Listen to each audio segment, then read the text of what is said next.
बेला जिब्रोमा क्यान्सर भएर 9 टुक्रा भन्नु होइन 9 टुक्रा गरेर जोडेको जिब्रो भनेपछि बोल्नै नसक्ने स्थितिमा अब 9 टुक्रा भएको जिब्रो अलिकति घाउ हुँदा त बोल्न सकिँदैन सकिँदैन 9 टुक्रा भएको मान्छेले त बोल्न सक्दैन तर आज त्यही जिब्रोका कारण तपाईँ चर्चामा हुनुहुन्छ मान्नुहुन्छ नि यो कुरा त त्यो कुरा म मान्छु त्यो जिब्रो छुच्चेको तपाईँको र मैले ब्याङ्कसँग लोन लिँदाखेरि मैले 50 लाख लोन लिएको छु र 50 लाखको लोन लिँदाखेरि मैले 3 करोडको प्रपर्टी मैले स्वाप गर्नु पर्यो हैन तपाईले 700 करोड लोन लिनु भएको छ 700 करोड लोन लिनलाई तपाईलाई थाहा छ कति करोडको प्रपर्टी स्वाप गर्नु छ चाहिँदैन म गएर उभिँदाखेरि ब्याङ्कले लोन दिन्छ सर हजुरले केपी ओली र प्रचण्डसँग डिनर पनि गर्नुभयो अरे हैन डिनर गरेको हो मैले मेरो पाहुनालाई मिठो मसिनो जस्तो दुःख सुख जे खुवाउनु थियो मैले खुवाएँ तर त्यसलाई पछाडि गएर मिडियामा ठुलो बनाइयो रवि लामी छानेल त के भन्नुभयो ओ दुर्गाजी चरेसको थालमा मार्सीको भात खुवाउने भन्नुभयो मैले त्यतिकै भने के तपाईँ घरमा चाहिँ केराका पातमा खुवाउँछन् भात भनेको थिएँ मेरो खराब पानी छ मेरो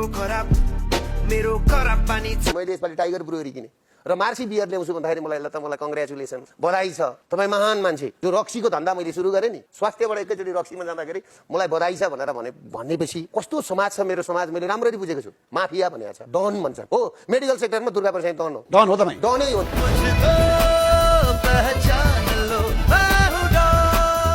तपाईलाई कतै बालेनको पपुलारिटीबाट अलिकति के त भएको छैन अहिले त बालेनलाई त्यो अनिल कपुर नायकको रूपमा गर्दैछ त्यो त यस्तो हो लाटो त्यसको गाँडो तन्नेरी भने जस्तै हो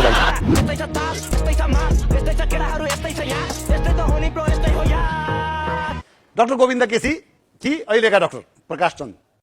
यो दुइटै मलाई ठिक लाग्दैन छान्नु पर्यो नि त आज त अब डाक्टर गोविन्द केसी कि डाक्टर प्रकाश यो दुइटैलाई नछान्न त पाइयो नि त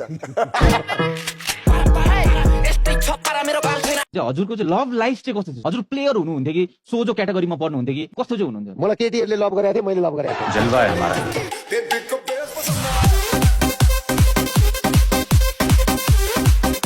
तपाईँको अहिले यत्रो अर्बौं अरबको चाहिँ मेडिकल कलेज छ यत्रो ठुलो हस्पिटल सञ्चालनमा छ यतिका उद्योग व्यवसायहरू सञ्चालन गर्नु भएको छ त्यो सबैमा चाहिँ कहीँ न कहीँ कतै अप्रत्यक्ष रूपमा ठुला नेताहरूको पनि हात होइन सिधै प्रचण्डको लगानी छ भन्छन्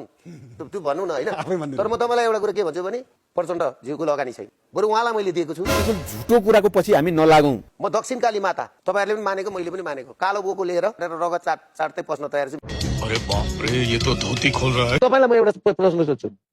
तपाईँसँग एउटा केटीको लभ भयो अनि ठ्याक्कै अहिले आएर सन्दीपलाई घटे जस्तो घटना घट्यो भने तपाईँ के गर्नुहुन्छ मलाई चाहिँ अलिकति एन्टी टाइपको मन पर्छ सर होइन आन्टी टाइपको भनेर के तपाईँ अर्काको श्रीमती हेर्दै त हिँड्नु तपाईँ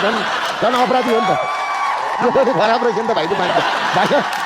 पाहुना लाने खालको मान्छे होइन रहेछ नि त गजब बेइज्जती है